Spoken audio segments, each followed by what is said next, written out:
Hello বন্ধুরা, Bengali mysterious শোতে তোমাদেরকে স্বাগত। আজ আমি তোমাদেরকে একটি সত্য ঘটনা বলতে চলেছি। এই ঘটনাটি দুটি বন্ধুর সাথে ঘটেছিল। তাদের দুজনের নাম ছিল রোহিত ও অঙ্কিত। এই ঘটনাটি আমি রোহিতের বক্তব্য অনুসারে বলব। তাহলে চলুন শুরু করা যাক। আমার নাম রোহিত, আমি একজন ছাত্র। এই ঘটনাটি 1 বছর আগে ঘটেছিল, যখন আমি এবং আমার একটি বন্ধু যার নাম অঙ্কিত, আমাদের দুজনের একটি বিয়ে বাড়িতে যাওয়ার কথা।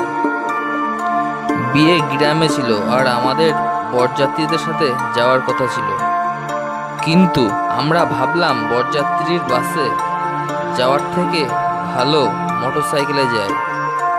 অঙ্কিত নিজের মোটরসাইকেল নিয়ে আসলো। আমরা বরযাত্রীর পেছন পেছন রাত 9টার সময় বেরোলাম। বিয়ে বাড়ি পর্যন্ত পৌঁছাতে আমাদের 3 ঘন্টা সময় লাগতো। আমার এখনো মনে আছে যে সেটি ডিসেম্বর মাসের প্রথম দিকের সময় ছিল। হালকা হালকা কুয়াশা ছিল, আর শহরের বাইরে আসতেই চারিদিকের পরিবেশ একেবারে শান্ত হয়ে গিয়েছিল। রাস্তার দুই ধারে শুধু জঙ্গল আর অন্ধকার ছিল। আমরা প্রায় পৌঁছেই গিয়েছিলাম।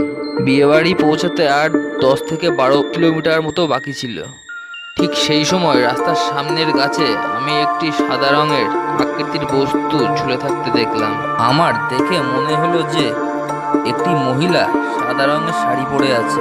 এটা দেখে আমি ভয় পেয়ে গেলাম, কারণ আমি ভূত প্রেতে বিশ্বাস করি। কিন্তু এই কথাটি আমি আমার বন্ধুকে বললাম না। আমরা সামনের দিকে এগিয়ে যেতে থাকলাম।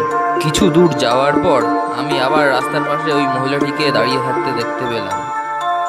এই দেখে আমি খুব ভয় পেয়ে গেলাম ও মনে মনে ভাবতে লাগলাম, আজ আমাদের সাথে কিছু একটা খারাপ হতে চলেছে। কিন্তু তবুও আমি এই ব্যাপারে অঙ্কিতকে কিছু বললাম না। শুধু এইটুকু বললাম যে মোটরসাইকেলের স্পিড বাড়িয়ে দিতে। অঙ্কিত জিজ্ঞাসা করলো কেন। আমি ভয়ের সুরে বললাম এমনি। তখন অঙ্কিত বলল, তুই এত ভয় পেয়ে রয়েছিস কেন? আমি এই কথাটির কোনো উত্তর দিলাম না।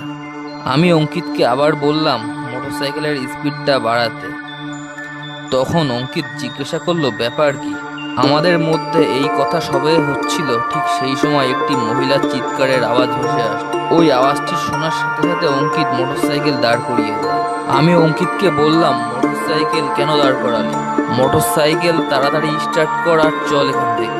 তখন অঙ্কিত বলল, সামনে দেখ। সামনে আমি যা দেখলাম তার জীবনে কোনোদিন ভুলতে পারবো না। আমরা দুজনেই দেখলাম একজন মহিলা দাঁড়িয়ে রয়েছে সাদা শাড়ি পরে, যার মুখে অনেক কাটার দাগ ও মুখ থেকে রক্ত ঝরে পড়ছে। এটি দেখে আমি এতটা ভয় পেয়েছিলাম যা বলে বোঝাতে পারবো না। এটি দেখে মনে হলো সামনে আমার মৃত্যু দাঁড়িয়ে। অঙ্কিত তো দেখে ভয়তে কেঁদে ফেলেছিল। আমরা বুঝে উঠতে পারছিলাম না কি করব।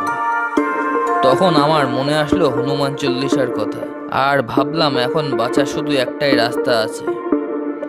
আমি অঙ্কিতকে বললাম গাড়ি স্টার্ট করে আস্তে আস্তে সামনের দিকে এগিয়ে যেতে। অঙ্কিত বলল না। আমি তখন জোর দিয়ে বললাম গাড়িটা স্টার্ট করতে। তারপর অঙ্কিত গাড়ি স্টার্ট করল। আস্তে আস্তে এগোতে লাগলাম। তখন আমি জোরে জোরে হনুমান চল্লিশা পড়তে লাগলাম। যখন থেকে আমি হনুমান চল্লিশা পড়তে লাগলাম, তারপরই মহিলাটি রাস্তার ধার থেকে সরে যেতে লাগলো। তখন অঙ্কিত খুব জোরে মোটরসাইকেল চালাতে লাগলো। আমরা আর পেছনে তাকিয়ে দেখলাম।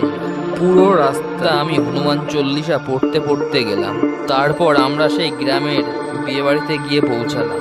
সেই দিন রাতে আমরা এই ঘটনা সম্পর্কে কাউকে কিছু বলিনি। পরদিন আমরা গ্রামবাসীদের সাথে কথা বলে জানতে পারলাম কিছু বছর আগে ওই রাস্তায় একটি মহিলার অ্যাক্সিডেন্ট হয় এবং সাথে সাথেই তার মৃত্যু হয়। তারপর থেকেই মহিলাটির আত্মা ওই রাস্তা দিয়ে যাতায়াতকারী লোকেদের ভয় দেখাচ্ছে। অনেকবার তো মহিলাটির আত্মার জন্য ওই রাস্তায় অ্যাক্সিডেন্টও হয়েছে, তার ফলে দুজনের মৃত্যুও হয়েছে। আর রাতের বেলায় ওই রাস্তা দিয়ে যাওয়া আরও বেশি ভয়ঙ্কর। এই কথাটি শুনে আমরা ভয় পেয়ে গেলাম, আর সেই দিনই আমরা বাড়ি চলে গেলাম। এই ঘটনাটি আসামের করিমগঞ্জ ও হাইলাকান্দি জেলার মাঝামাঝি কোনো একটি জায়গায় ঘটেছিল। নির্দিষ্ট স্থানের নাম দেওয়া যাবে না। তো বন্ধুরা, আজ এই পর্যন্ত। উপস্থিত হব পরবর্তী ভিডিও নিয়ে। তোমাদের যদি ভিডিওটি ভালো লাগে তো ভিডিওটি লাইক ও শেয়ার করো।